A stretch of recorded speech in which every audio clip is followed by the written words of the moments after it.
Hey everybody, it's Lon.TV, and we are back with another Gadget haul video. I recently got back into the Amazon Vine program, and I got a bunch of gadgets here, mostly generic stuff that you've never heard of before.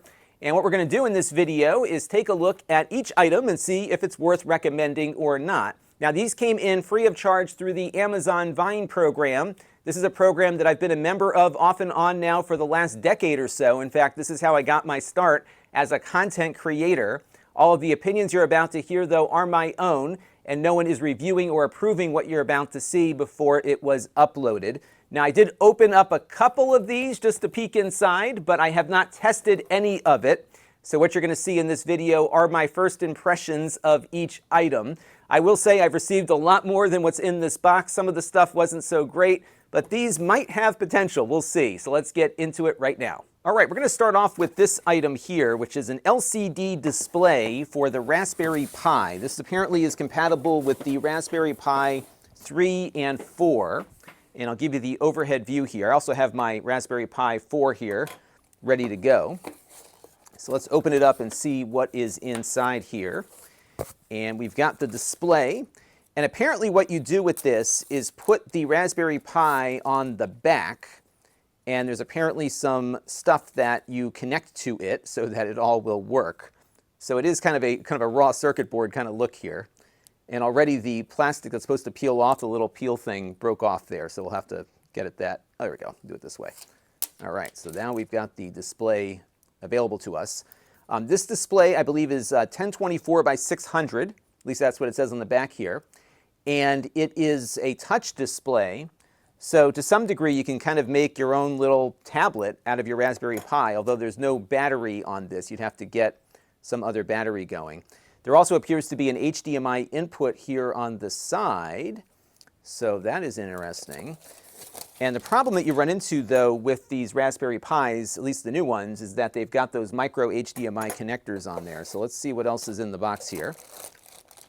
So here we've got some USB and HDMI cables. And by the way, having that HDMI means that it probably will work with other devices too. So maybe we'll try a laptop on it in a little bit. And then here is all the adapter stuff. Missing is any kind of instructions. Yep, I don't see any instructions in here. So we're going to have to wing this one as we go. Yep, nothing there. But let's take a look and see what is inside here. So we do have some adapters, and we have the 4B. So thankfully, check it out. There is an adapter to go from that large HDMI to the micro. So that's cool. And then there is also a USB-A to micro USB connector, which I'm guessing is for the expansion of the USB ports on the back here. So we'll check that out and see exactly what needs to happen there. Actually, this might be for the touch display to work. That's probably what that's for. All right, so we've got everything there. And then we also have what looks like a little stand, a screwdriver, and some screws. So let me take a look at the back of this thing and figure out where everything goes. The good news is they have some standoff mounts here, so I'm guessing this kind of just goes on top here, and then we can connect it all with the standoff. So let me get this figured out, and I'll come back when we are somewhat assembled. And by the way, this cost $60, and I think I figured out how it all comes together now. So what I did is I screwed in these little standoff screws into each of those spots there, and this aligns pretty much perfectly with the Raspberry Pi, which will go down on top of it.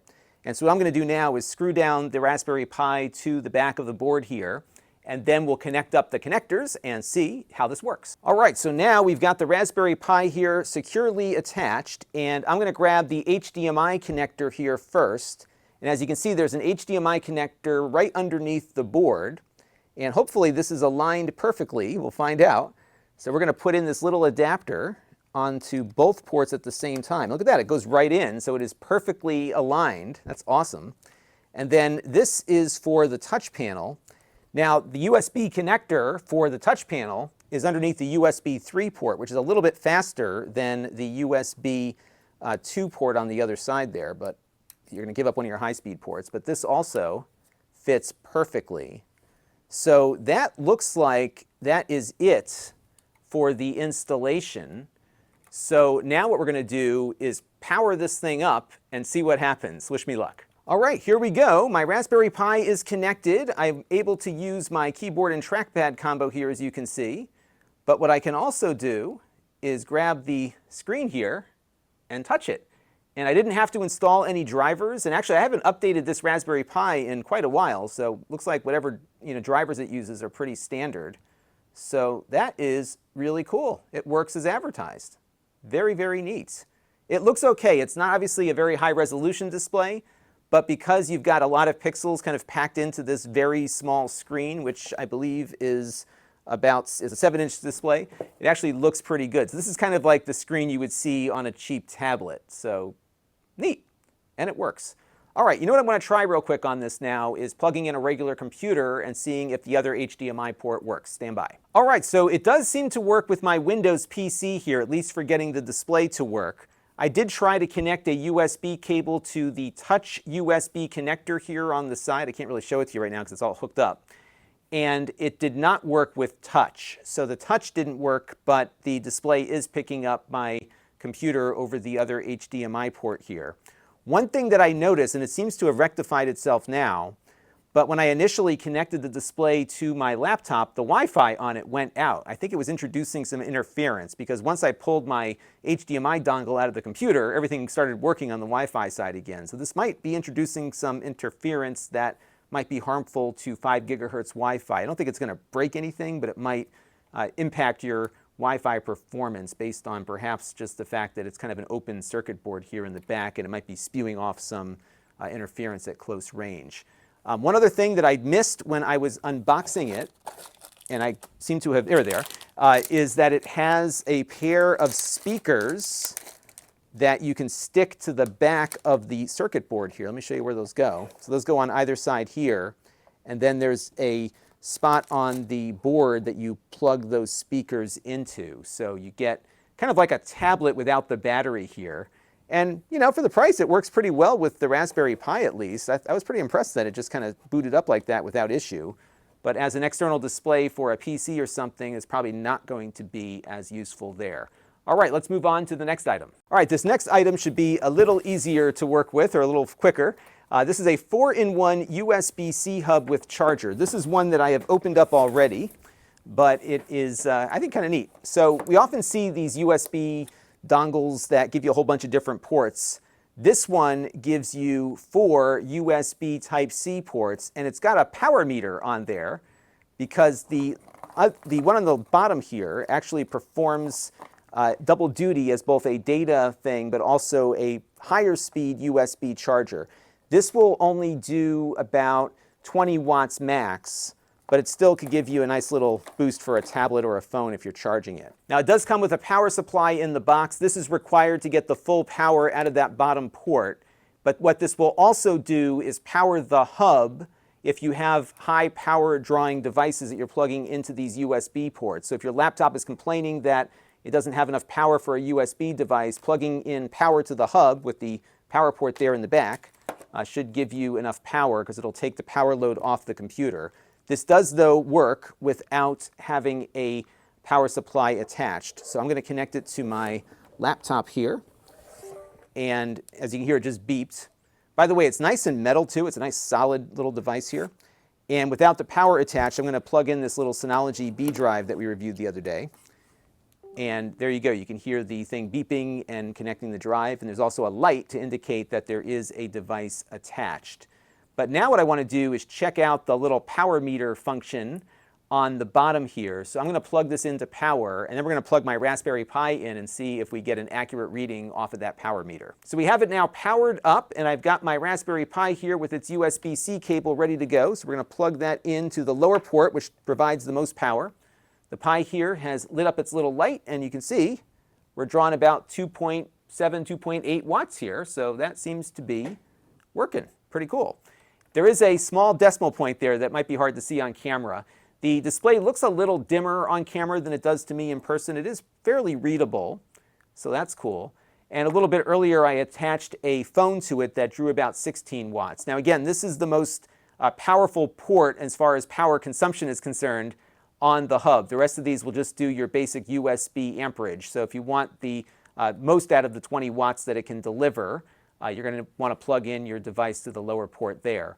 Now this advertises that it's a USB 3 Gen 2 device, so it should be able to work at a theoretical maximum of 10 gigabits per second for data transfers. Let me hook up a solid state drive and let's see how fast it performs. All right, we got the drive now connected to the lower port here on the hub, and this is the only port that gives you the power reading. Right now you can see the drive is drawing 0 because it's not being used, but if I go ahead here and start the Blackmagic disk speed test, it's going to wake the drive up and start writing to it. As you can see, we're getting about the speeds that I would expect on this drive. We're well over USB 3.0 speeds. The reads are a little bit slower here, but I think it might be the computer/drive here that is the fault of that. And you can also see how much power this drive is drawing as that test is running. So all in, it looks like you're going to get the full USB-C speeds on here. And a little bit earlier, I did test another drive that was a little more consistent on its reads and writes on my Mac. So I think the discrepancy we're seeing here is not the hub. But one thing to note about the hub is that you are connecting back to your computer with essentially a single USB connection. So all 4 of these ports share the bandwidth back to the PC.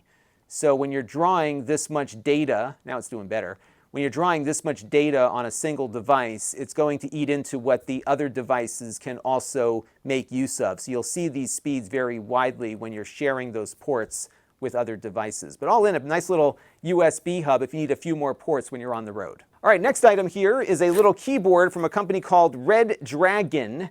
I looked at one of their keyboards a year or 2 ago. They were pretty nice. You know, they're not going to be as nice as the higher-end gaming keyboards that are out there, but it is relatively inexpensive and very compact here. And these are mechanical switches. So as you can hear, it's very clicky. And I'll plug it into my computer in a minute and see how it works, but it looks pretty cool. And they are blue switches, but these are not like any high-end mechanical switch. Redragon makes their own key switches, so this is not going to be like a cherry switch or something like that. Now in the box, we've got a USB cable for connecting it to a computer. This is not a Bluetooth keyboard. We have some key pullers here, so you can pop the keys off and clean them if you want, or change the keycaps. And then you also get a little box of additional key switches should one die on you, I guess. So you can basically replace the whole key switch, and that's what one of the switches looks like here. Pretty cool. So again, it's not going to rival a more expensive keyboard, but it will, I think, get the job done. And it also appears to be backlit. So why don't I plug this into my computer now, and let's take a look and see how it performs. All right, I've got it connected to my computer, and I thought I would show you the backlight first. My camera does not do it justice. It actually looks pretty good. The backlight is, I think, bright enough to be seen in a decently lit room, and of course will look better in the dark. This is flickering just because of my camera, but it does, I think, look pretty nice. Now, the backlight, which I'll talk about first here because we got the lights off, does not have a lot of individual controls. So the colors are fixed on each row of the keyboard here. But if you hit Function 2 and 9, it will cycle through different modes. So as I go through here, you can see what some of these modes might look like. So there's like a pulsing mode. If I hit it again here, it'll do something different, kind of a different pattern to the light. There's no software for this particular keyboard for controlling the backlight. So it will basically have to find the mode that you want, and then it will do this. There wasn't a manual that I could see in the box, but I did find one on their website, which is how I was able to get the thing working in the first place here. But the backlight looks pretty cool, but you can't control individual colors, and you have no software to customize anything, so it's all going to have to be through key presses. There is some ability to kind of program it yourself, but it's not all that easy to figure out. And I think you might get a little frustrated with it. But beyond that, the backlight, I think if you just leave it static, looks pretty good here. Or you can find one of these cool modes like this one to do some neat stuff with. All right, let me turn the lights back on, and let's take a look at a few other things. All right, the lights are back on now. Let's take a look at some of the physical properties of this. Again, very compact here. You got these Redragon blue switches. The key travel is not as deep as you would expect, so it's decent, but it's not as deep as some of the more expensive gaming keyboards are out there. The other thing is that the keys do feel a little small to me. not quite chiclet size, but they are smaller than perhaps what a full-size keyboard would have. So I am finding myself having a little bit of accuracy issues here as I'm first getting used to the keyboard. So I would have liked the keys to be a little bit larger because I am hitting keys that I don't intend to hit. And that indicates to me that it'll take a little bit of time to get used to this one. But it feels pretty good for its price point. The other thing that I like about it is that it's got these little extenders here, which most keyboards have, but they also have rubber feet on them. A lot of manufacturers neglect to put the rubber on the bottom of these things, especially on the cheap side of things. So you do get a nice little angle to the keyboard here that can prop it up for you. So if you're looking for something really compact, it's pretty cool. But there's no software to configure it. There's no macros that I can see that you can configure, and the backlighting colors are fixed per row. And the only thing you can really do here is kind of adjust the different pattern that it's doing. There is, again, some way to set up your own kind of lighting pattern on here, but it seems to be all done through the keyboard itself, which can be kind of cumbersome. But still, I think for the price point, a nice little mechanical keyboard and in line with other Redragon products that I looked at. Let's take a look at the next item. All right, this next item is an alternative power supply for pretty much any PC with a USB-C power port. And what struck me on this one is that it's also like a dock, but it takes up the same amount of size physically as a normal Apple power supply might. It delivers 65 watts, so this is going to be good for like the MacBook Air, which is what I have on my desk right now. But it's not going to be good for some of the higher powered laptops that need more power. So just bear that in mind. If you have like a Windows laptop, a little Ultrabook or something that uses 65 watts or less, this should be okay. So let's take a look and see what this is all about. And we will first start with the power adapter and dock here. Now what's nice is that it's got an actual cable that you plug into it. Actually a pretty long looking cable. So you don't have to have the prongs sticking out of the wall. That's what it looked like when I first saw this online. And then on this side you have all of the power information. Now what's weird is that the box, actually the unit itself says 65 watts, but up here it's only 60 watts, but that should be fine for a MacBook. And it looks like there's still some power that's distributed, maybe about 5 watts between this USB port and this one. It's got Ethernet, and what we need to test here is the strength of this Ethernet port insofar as its bandwidth is concerned, because on the specs it says it is only 100 megabit, which is crazy. Gigabit at a minimum these days, if not more, is what I'm looking for. There's a 4K HDMI port here, but it only does 30 hertz 4K, so that's another strike against it. And you've got your extra USB-C port here. So power goes in here to the computer, and then we've got the rest of the ports underneath there. So let me plug this in real quick. We're going to attach my MacBook up. I think what we'll do first is the Ethernet test to see what its bandwidth is capable of. I'd be surprised if it was as slow as they say it is, but if it is, I think that's kind of a deal breaker because these days most Wi-Fi is faster than 100 megabits. Let me plug this in and let's have a look. Now before I plug this in, I thought we would do a test of my internet connection over Wi-Fi. I've got a Wi-Fi 6 access point in the ceiling. We're going to connect to that real quick with my Mac's built-in Wi-Fi and just get a look at the bandwidth here. So I'm pulling on this little MacBook about 600 megabits, give or take, downstream, and we'll see what the upstream looks like. And the upstream is pretty good here too. I've got a nice fiber connection these days, so we're in good shape here at the HQ. But you can see just what the baseline is for Wi-Fi and also what the baseline is for what an internet speed test at my location will deliver. So now I'm going to connect up the power supply here, hopefully without it blowing up my MacBook. And we'll plug that in. Now you heard it did connect power, which is good. And we're going to allow all these accessories to connect up. Now one of the things I want to mention here is that on these newer MacBooks where you have the magnetic connector, if you want to make use of all of what this power brick thing can offer insofar as the Ethernet and the HDMI, you have to connect it up to your USB-C or Thunderbolt port because the power connector on these new MacBooks with that MagSafe thing doesn't transfer data. So you do have to give up a USB port to use the additional features that this hub provides. All right, so now we're connected. What I'm going to do now is just verify that I'm now working over the Ethernet on board here, and then we'll see what the performance is looking like. All right, I confirm now that we are connecting to the internet now through the Ethernet port here, so let's run that speed test again. Remember, we got about 600 megabits per second off my Wi-Fi on this laptop. So now we're going to connect via Ethernet, and yep, that's all you're getting. So it is just a 100 megabit adapter.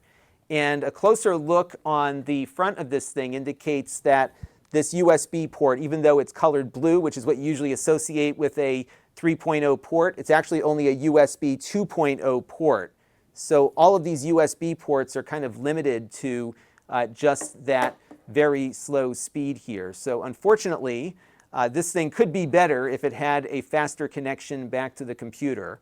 But let's test out that HDMI now and see if it only gets us to 30 Hertz. All right, as advertised, we're only getting 30 Hertz out of that HDMI port at 4K. It will do better at 1080p, of course, but we're not going to get the 60 Hertz that I would like to get out of my Mac when I plug it into an external display. And the capture device I'm using, that NewTek NDI box, does support 4K 60, usually off of this MacBook when it's plugged in directly to it. So it looks as though this thing is a bit of a miss, I think. I think it would be better if it had a USB 3 backbone on it so it could provide at least gigabit bandwidth for the Ethernet here. Because it's kind of a neat idea to have ports available in a power supply size-like device, so you don't have to walk around with an extra dock, but this is not very well implemented. I will give them credit, though, because the marketing very accurately described what you're getting, but it's good to know that what you're getting here I don't think is sufficient for what most people need these days. Let's move on to the next product. All right, the next product here is a battery charger for a very common battery format for us video nerds. This is called the X-Star SN4, and for its price you get the charger here and you get four batteries with it. And the funny thing about this is that when I went out to CES this year, I forgot to bring the charger for my camera's light, and my camera runs off of two of these Sony style batteries. Let me show you what these look like.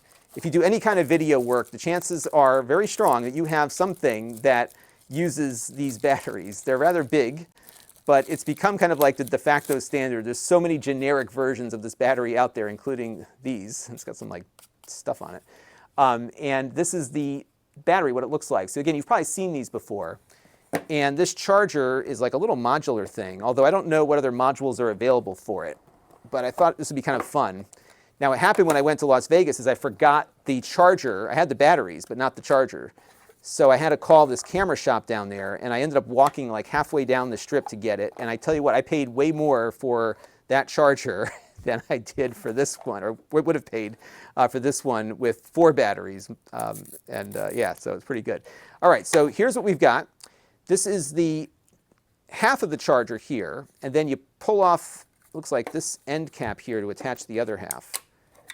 And I don't know why it comes apart, maybe just for travel. Because again, I don't really see any other modular function for this. So we snap it in like that. So two of the batteries face forward and two of them face to the back.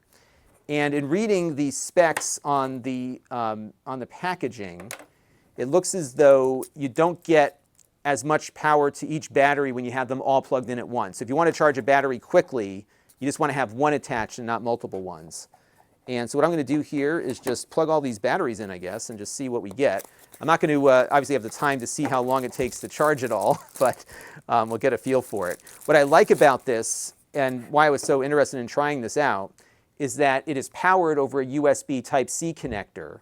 So it may not be all that fast, but you can plug it into one of your USB-C power strip things that you might be bringing along with you. I've got a bunch of those that travel with me now, so it's kind of nice just to have a standard kind of power supply here to get everything hooked up. So let me get the rest of these batteries disconnected from their boxes here and connected to the charger, and we'll see how this thing works when we've got four batteries attached. All right, I got the batteries now hooked up. They do snap in, but you don't want to move this around too much because they kind of hang off the side like this, so it's not the most secure connection.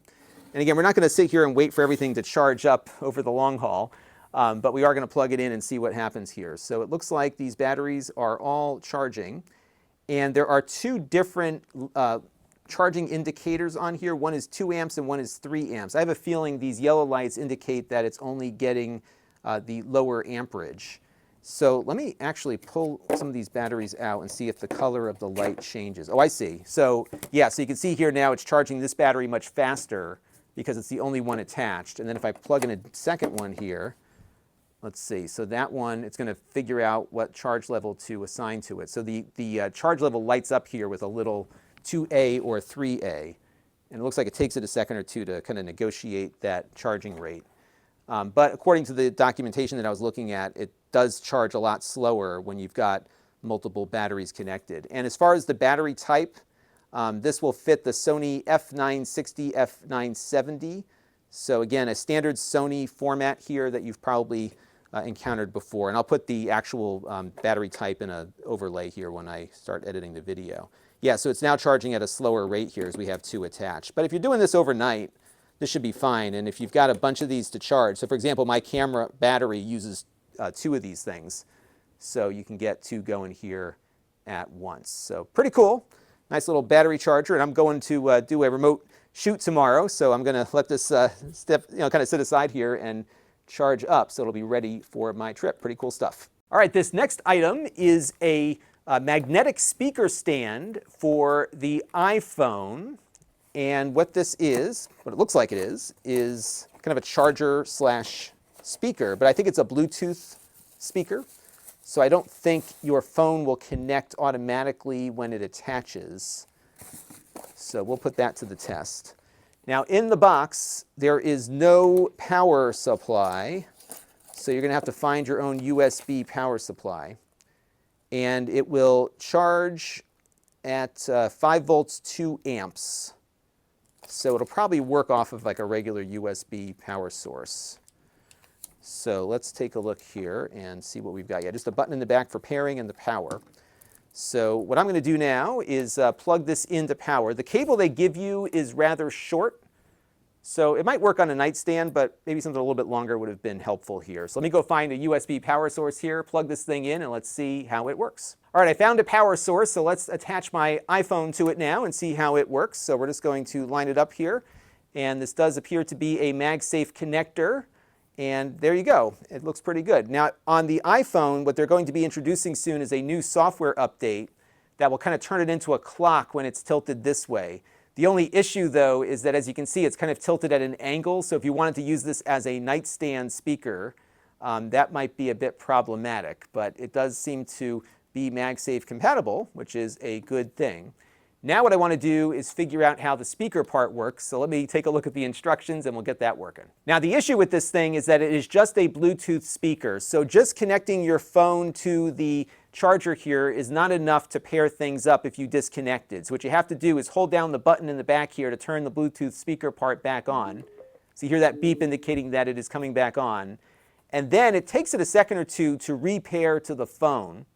So we have to wait for another beep before it'll start, there it goes, talking to the phone there. And then I can hit the play button here and play back my music. I will say that in my testing here, the phone speaker sounds better than the speaker on this thing. And the other thing that drives me nuts about it is that after you disconnect the phone stays attached to this. And you can also do speakerphone calls through this.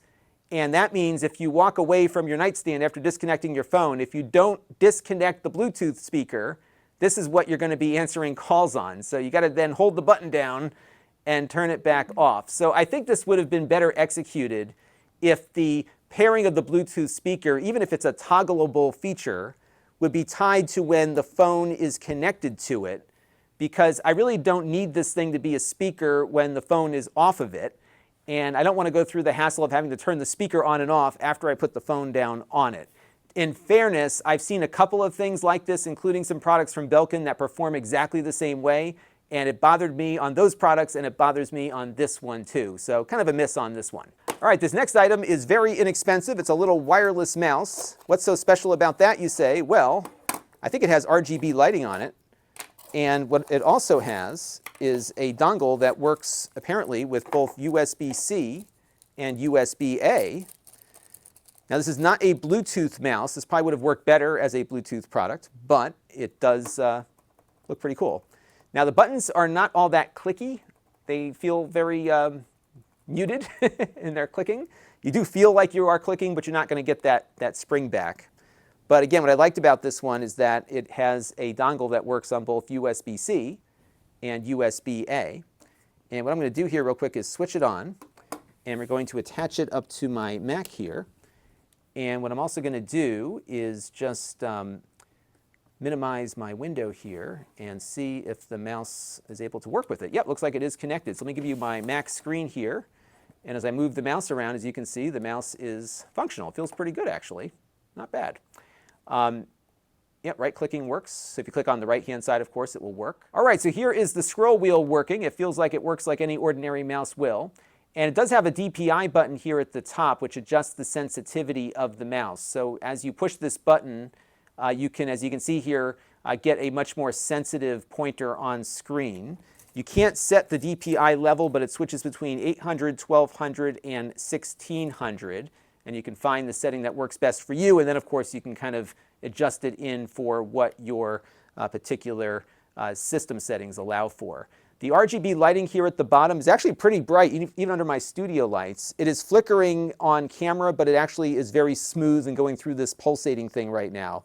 And on the bottom here, you can push the button and cycle through different types of lighting schemes. So it might be fun for kids. I think you can turn it off if you hold it down here too, so you can get rid of the light completely, or you can find some pulsing light pattern that looks pretty good. But you can't customize how the mouse lighting works. You just have to go with whatever pattern of light that you select from the bottom here. Then, of course, you can flick it off on the bottom. You do need to make sure you don't lose the dongle, and you also do need to make sure that you charge it or keep it charged because it will die. There's a USB-C connector here at the top for charging it. It does not come with a power source, but it'll plug into any USB charger. And there is a garage here at the bottom for the dongle when it's not in use. But as you can see, it does stick out here, so you will maybe have some challenges traveling with it like this. In fact, when it was in the box, this was not docked inside of the connector there. So this probably would have worked better as Bluetooth, but I'd like to see that they've got a solution for those of us with mostly USB-C computers now. Either end of this connector here will work. So not bad for the price. Fun little mouse, especially if you got kids that like things that light up with different colors. All right, the last one here is a low-cost display. It's about $64. This display is a little USB-C display that can sit next to your laptop. It doesn't have the best specifications. In fact, if I go to the box here, you can see that it's only basically a 720p display. It does do 60 Hertz. It has a very limited color gamut, though, of only 45% of NTSC, which is pretty bad. So this is not going to be something you're editing photos on or doing color grading with.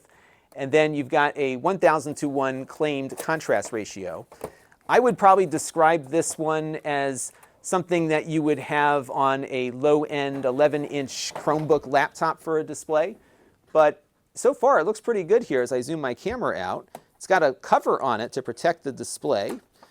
And let's see how it opens up. So it's got like a little elastic here that goes around the back. So we can slide it open. And we're going to take this paper off here. Don't squeeze, don't pierce, and remove the protective film. So we will do everything that is asked of us here. And it looks as though there is a stand here in the back. And I don't know how that's, okay, this detaches. So you can take this part off. And then you've got, let me give you my other angle here. You have the display here that will then sit up here on its own. As I move the camera down a little bit here, there we go. So it actually looks a little nicer than I thought, although and this is in the picture also for it, this bezel is a lot thinner than that one is. And I believe this is completely bus powered. So let's go back in the box here and see what else comes with it. All right, so let's open up the box here and see what we've got. So we have an HDMI cable. And this is a mini HDMI to full-size HDMI. And then we have a USB Type-C cable. And I suspect this is all we're going to need on my MacBook to connect to it. And most Windows computers with a USB-C should also connect up nicely with this. And then this looks like a power cable for powering the display separately. So if you wanted to plug in like a game console or something, you could plug this power supply into the display and then plug the game console in with the HDMI. Let's see what we have for ports on this thing. There's also a user guide here. And apparently you can have this thing with the included cover sit vertically also. So it can go in either orientation. That's cool. All right, so let's get this out of the way. And let's take a look at the ports on the monitor itself. There is nothing on this side, but the ports are here on the other side. So we've got a USB Type-C connector 1, the HDMI input, and a Type-C connector 2. And I think what we'll do here is start off real simple, which is just connect up my Mac with the USB-C cable, and the Mac should be able to power the display and send its image over. If it does, that's what I'm looking for here. All right, so I've got it connected now to my Mac, and as expected, it worked with just the single USB-C connection. So I've got the cable here plugged into one of the USB-C ports, and the other one is plugged into my Mac. The Mac is powering the display and giving us an image here. The problem is that it doesn't look all that good, and it's not all that bright. This is a TN display, which is one of the cheaper panels that you can get for something like this. So you definitely kind of get what you pay for here. It does work. It's somewhat readable, but it is very dependent on the angle that you're looking at it with. So if you're dead on, it looks better than if you're off to the side with it. And as a display that's designed to sit off to the side, I don't think you're going to be very pleased with the overall quality of the display, especially when it's sitting next to your Mac's beautiful display. This one is far from that.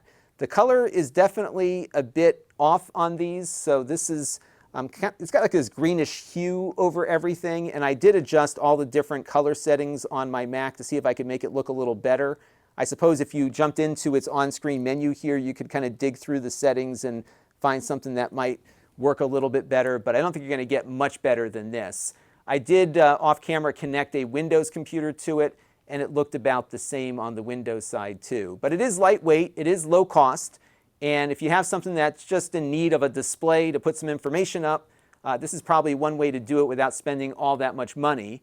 But there are certainly much better USB-powered displays out there.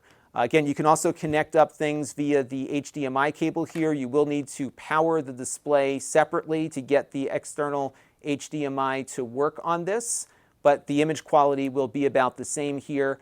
For gaming, one of the things that I'm noticing here is that there's a lot of blurring as you have action on screen here. So the response rate of this display is very low, or very high. So you're going to see a lot of blurred imagery when you have fast motion on screen, and the same would apply for movie watching and that sort of thing. So again, not bad for, you know, a little secondary cheap display to give you some information about something, but I am not all that pleased with how this looks even at its low price point. All right, that'll do it for this haul. The box is empty, but I have more on the way. So if you liked this, I will do another one in the near future. I also live stream these hauls on Amazon as I record them. So be sure to follow my Amazon link in the video description and follow me there. You'll get a notification when I go live, so be on the lookout for that. But that's going to do it for this haul. Let me know what your favorite items were in the comments section. Also let me know if you want me to look for stuff, because there is a lot of stuff I can pick from. So let me know and I will try to get it in. That's going to do it for now. Until next time, this is Lon.TV. Thanks for watching. This channel is brought to you by the Lon.TV supporters, including gold level supporters Brian Parker, Chris Allegretta, Hot Sauce and Video Games, Logic KGR, Tom Albrecht, and Amda Brown. If you want to help the channel, you can by contributing as little as $1 a month.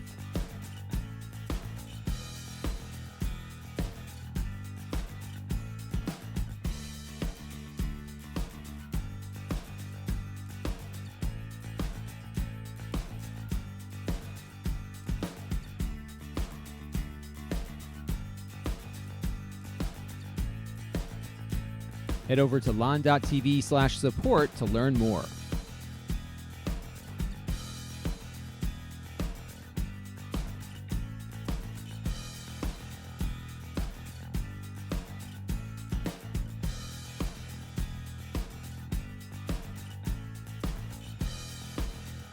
And don't forget to subscribe. Visit lon.tv/s.